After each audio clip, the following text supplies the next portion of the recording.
সকল দর্শক বন্ধুদের স্বাগত জানাই আজকের গ্র্যান্ড প্যালেস ব্যাংককের ভিডিওতে। আপনারা দেখছেন গোল্ডেন বুদ্ধাকে। ৫,৫০০ কেজি সোনা দিয়ে তৈরি এই গোল্ডেন বুদ্ধা প্রায় ৫০০ বছরের উপর লোকচক্ষুর অন্তরালে ছিল। যারা আগের ভিডিও দেখেননি গোল্ডেন বুদ্ধার ভিডিওটি প্লিজ দয়া করে দেখে নেবেন। আজকের ভিডিওর ঝলক আপনারা দেখছেন। এই ভিডিওতে আপনারা দেখতে পাবেন এমারেল বুদ্ধাকে। গ্র্যান্ড প্যালেস ব্যাংককে আছে এমারেল বুদ্ধ। এমারেল বুদ্ধকে আপনারা দর্শন করবেন। খুব সুন্দর অপূর্ব এই বুদ্ধ মূর্তিটি। আমরা এখন গ্র্যান্ড প্যালেসে পৌঁছে গেছি। গ্র্যান্ড প্যালেসে আছে এমারেল বুদ্ধা। প্রথম রাজা রাম এই গ্র্যান্ড প্যালেস তৈরি করেছিল। প্রথম রাজা রাম যখন ১৭৮২ সালে এই রাজপ্রাসাদ তৈরি করেছিলেন তখন সেটা ছিল কাঠের। আমরা গ্র্যান্ড প্যালেস এরিয়ায় চলে এসেছি। এখন গ্র্যান্ড প্যালেসে ঢুকবার জন্য ৫০০ বাটের টিকিট কাটবার জন্য আমরা এগিয়ে চলেছি। আজকের আবহাওয়া খুব সুন্দর, রৌদ্রোজ্জ্বল আবহাওয়া। এখানে ঘামও অত বেশি হচ্ছে না এবং মনে হচ্ছে আজকে পর্যটক সংখ্যা বাইরে তো কম দেখা যাচ্ছে। দেখা যাক ভেতরে কেমন পর্যটক আছে। এখন আমরা টিকিট কাটবার জন্য এগিয়ে চলেছি। সামনেই গ্র্যান্ড প্যালেস। আপনারা জানেন ১৭৮২ সালে প্রথম রাজা রাম গ্র্যান্ড প্যালেস তৈরি করেছিলেন। ব্যাংকক শহর থেকে এই গ্র্যান্ড প্যালেসের দূরত্ব মাত্র ৭ কিলোমিটার। সময় লাগবে আধ ঘন্টা। আপনারা ট্যাক্সি বা বাসে করে স্বচ্ছন্দে এখানে সহজেই চলে আসতে পারবেন। আমরা এখন ব্যাংককের গ্র্যান্ড প্যালেসে চলে এসেছি। গ্র্যান্ড প্যালেসের ঢোকার জন্য ৫০০ বাট টিকিট লাগবে। সেই টিকিট কাটবার জন্য আমরা এখন সামনে এগিয়ে চলেছি। ব্যাংককের প্রধান পর্যটক স্থল গ্র্যান্ড প্যালেস। ১৭৮২ সালে প্রথম রাজা রাম এই গ্র্যান্ড প্যালেস তৈরি করেন। তারপর এখানে এখন বর্তমানে এমারেল বুদ্ধ রক্ষিত আছে। এমারেল বুদ্ধ আমরা দেখব গ্র্যান্ড প্যালেসের মধ্যে।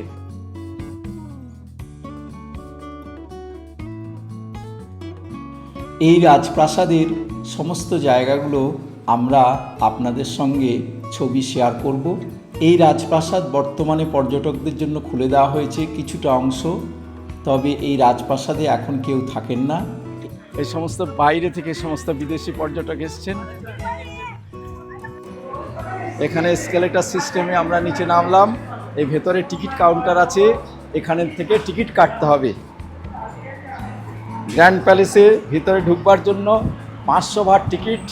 এখন আমরা সেই টিকিট কাটবার জন্য ভেতরে ঢুকেছি। এখানে লাইন দিয়ে প্রত্যেককে আলাদা আলাদা করে ৫০০ বাট টিকিট কাটতে হবে।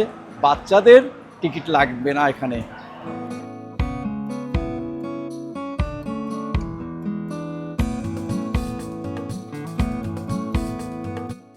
টিকিট কাউন্টারের পাশে এই রকম দেওয়াল চিত্রগুলো রাখা আছে। এখানে একদল পর্যটক এসছে, খুব হইচই করছে। তারা এখানে সব টিকিট কাটার পর দলবদ্ধভাবে ভেতরে ঢুকবে, বোঝাই যাচ্ছে। প্যালেসের ৫০০ ভাটের টিকিট আমরা পেয়ে গেছি। এই টিকিট দিয়ে আমরা ভেতরে ঢুকবো। এবার আমাদের টিকিট কাটবালে রাজা রাম প্রথম তৈরি করেছিল।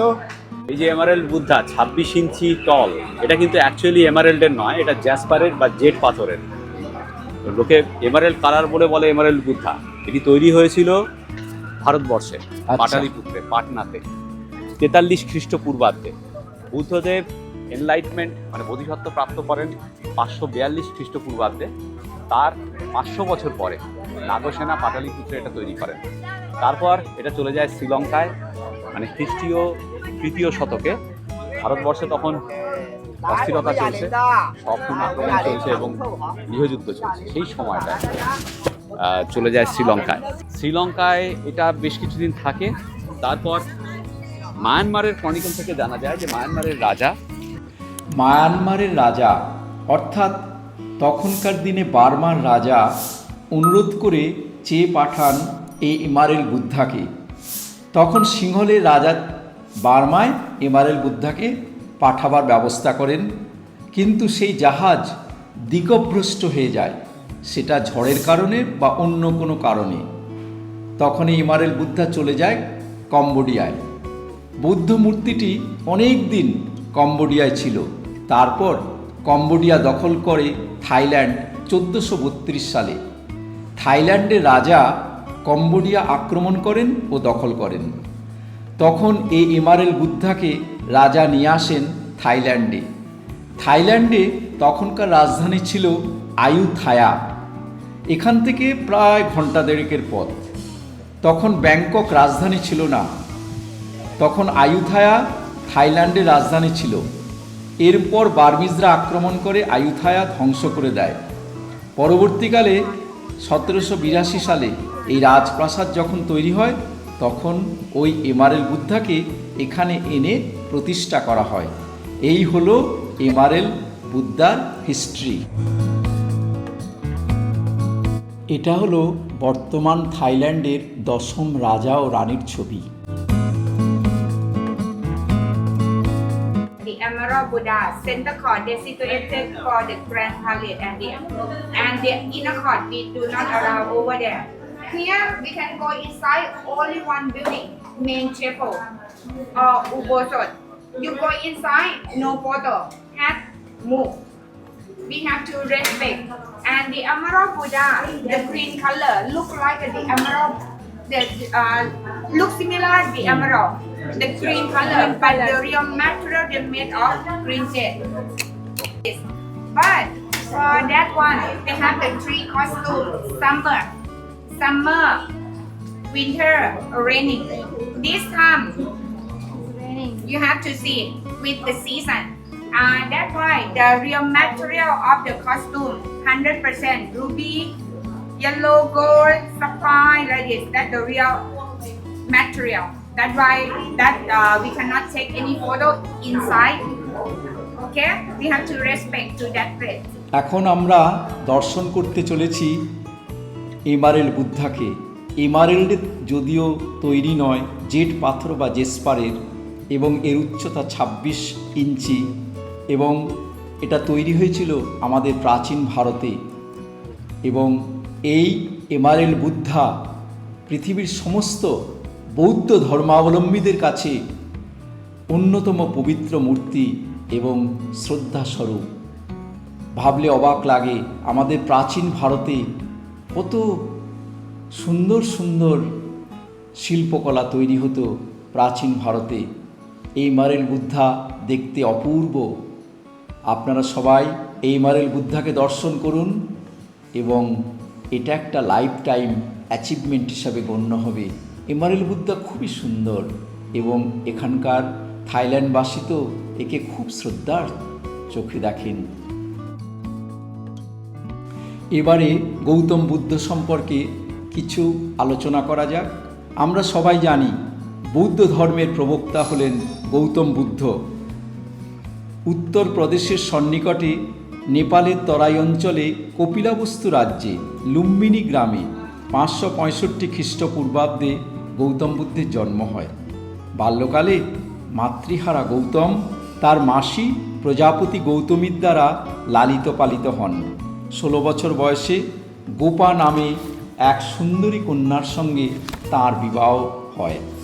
গৌতমের পিতা শুদ্ধোধন ছিলেন ক্ষত্রিয় শাক্য জাতির গোষ্ঠীর নেতা, এবং মায়ের নাম ছিল মায়াদেবী। 29 বছর বয়সে তার এক পুত্র রাহুলেরও জন্ম হয়। কিন্তু মানব জীবনের দুঃখ, জরা, ব্যাধি ও মৃত্যু তাঁর মনে আলোড়ন তোলে। এই সময় তিনি 4টি দৃশ্য দেখেন। কি দেখেন? এক জরাগ্রস্ত বৃদ্ধকে দেখেন, এক ব্যাধিগ্রস্ত ব্যক্তিকে দেখেন, একটি মৃতদেহ, এবং পরিশেষে এক অনিন্দিত প্রাণ সন্ন্যাসীকে দেখেন। সঙ্গে সঙ্গে তার মনে সংসার জীবনের দুঃখের দিকগুলি তার কাছে প্রকটিত হয়ে যায়। সেজন্য তিনি গৃহত্যাগ করে সন্ন্যাস ব্রত নেন। বৌদ্ধ শাস্ত্রে এই সন্ন্যাস ব্রত গ্রহণ করাকে বলা হয় মহাবিনিষ্ক্রমণ। এরপর গৌতম বুদ্ধ অর্ধকলম নামে এক সাধক সন্ন্যাসীর কাছে সাংখ্যযোগ, ধ্যান ও তপস্যার বিদ্যা আয়ত্ত করেন। তিনি মুক্তির পথের সন্ধান চান। তিনি তার এই প্রশ্নের উত্তর খুঁজে পাওয়ার জন্য প্রতিজ্ঞালব্ধ ধ্যান শুরু করেন। প্রায় মাসাধিক কাল তিনি কঠোর ধ্যান সাধনা করেন। অবশেষে কৃচ্ছসাধন ত্যাগ করে অধুনা বুদ্ধগয়ায় অশ্বত্থ গাছের নিচে সুজাতা নামে এক গোপকন্যার পায়েস খেয়ে পুনরায় তিনি ধ্যান শুরু করেন। সেই ধ্যানমগ্ন হয়ে যান এবং তারপর তিনি তার সমস্ত প্রশ্নের উত্তর খুঁজে পান। এইভাবে দিব্য জ্ঞান বা বুদ্ধিজ্ঞান লাভ করেন তিনি। তারপর গৌতমের নাম হয় বুদ্ধ। তখন তিনি বুদ্ধ নামে পরিচিত হন। তারপর তিনি তার এই দর্শনকে প্রায় ৪৫ বছর ধরে নানা স্থানে প্রচার করেন। ৮০ বছর বয়সে কুশীনগরে তিনি দেহত্যাগ করেন। বুদ্ধ মনে করতেন মানুষের মৃত্যুর পর আত্মা পুনরায় নতুন দেহে জন্ম লাভ করে এবং গত জন্মের কর্মফল তিনি ভোগ করেন। তার ধর্মের মূল কথা, দুঃখের মূল কারণ হচ্ছে আসক্তি। আসক্তি যতদিন থাকবে ততদিন দুঃখ ভোগ অনিবার্য। আসক্তি বিনাশের জন্য অষ্টাঙ্গিকা মার্গের কথা বুদ্ধ বলেছেন। তা হল সৎ বাক্য, অর্থাৎ মিথ্যে কথা না বলা, সৎ কার্য, সৎ জীবন, সৎ চেষ্টা, সৎ চিন্তা, সৎ চেতনা, সৎ সংকল্প এবং সৎ দর্শন বা সম্যক সমাধি, অর্থাৎ সত্য, প্রেম ও অহিংসার সঙ্গে সকল কিছুকে দর্শন বা ধ্যান করা। তিনি বলেছেন এই পথে চললে জীবনে নৈতিক শুদ্ধতা, চিত্তের প্রশান্তি ও কামনা বাসনা দূর হবে এবং পরম জ্ঞান উদিত হলে আপনা থেকেই আসবে আসক্তিহীনতা, অহিংসা, আর তাহলেই মুক্তিলাভ সহজতর হবে। এইভাবে অষ্টমার্গ অনুসরণ করে শুদ্ধশীল, শুদ্ধচিত্ত দ্বারা মানুষ প্রজ্ঞা লাভ করতে পারবে। প্রজ্ঞা থেকে আসবে নির্বাণ। নির্বাণ হল অনন্ত মুক্তি, আকাঙ্ক্ষার পুনর্জন্মের আকাঙ্ক্ষার মুক্তি। গ্র্যান্ড প্যালেস থেকে আমরা বেরিয়ে এখন থিয়েটার শো দেখতে যাব। আমাদের যে 500 ভাটের টিকিট নেওয়া হয়েছে সেই টিকিটের সঙ্গেই এই থিয়েটার শো ইনক্লুড আছে এবং এই গাড়ি করে আমরা সবাই একসঙ্গে যাচ্ছি থিয়েটার শো দেখার জন্য। আমরা এখন গ্র্যান্ড প্যালেস থেকে বেরিয়ে পাশেই একটি থিয়েটার হলে যাচ্ছি, কারণ আমাদের এই 500 বাটের মধ্যেই থিয়েটারের টিকিটও একসঙ্গে ইনক্লুড করা আছে। দেখুন বাইরে থেকে এই গ্র্যান্ড প্যালেসটিও কি অপূর্ব লাগছে। আমরা এখন থিয়েটার শো দেখব, তারপর আমরা যাব রিক্লাইনিং বুদ্ধ দেখবার জন্য। সেটা আপনারা পরের ভিডিওতে দেখবেন। চলুন আমরা এখন থিয়েটার শো দেখি।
আজকের আবহাওয়া, আজকের ওয়েদার খুব ভালো, হালকা রোদ আছে। এই যে এখানকার বাস চলছে, ট্যুরিস্ট বাসগুলো যাচ্ছে এই গ্র্যান্ড প্যালেস দেখার জন্য। এটা একটা গ্র্যান্ড প্যালেসের অংশ, পাশেই আছে। এখানে ঢুকতে দেয় না এখন। গ্র্যান্ড প্যালেসের একটি অংশই এখন পর্যটকদের জন্য খোলা আছে। এই যে এখানে একটা বাস যাচ্ছে, লরি যাচ্ছে। 500 ভাটের সঙ্গে এই গাড়ি প্লাস থিয়েটার শো দুটোই ইনক্লুড করা আছে।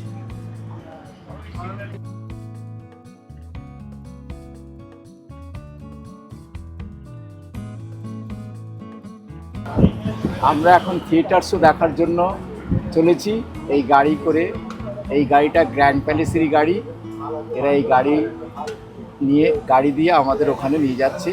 ওখানে থিয়েটার শো দেখে আমরা ওয়ার্ড যাব, সেখানে সাহিত্য বুদ্ধ দেখব।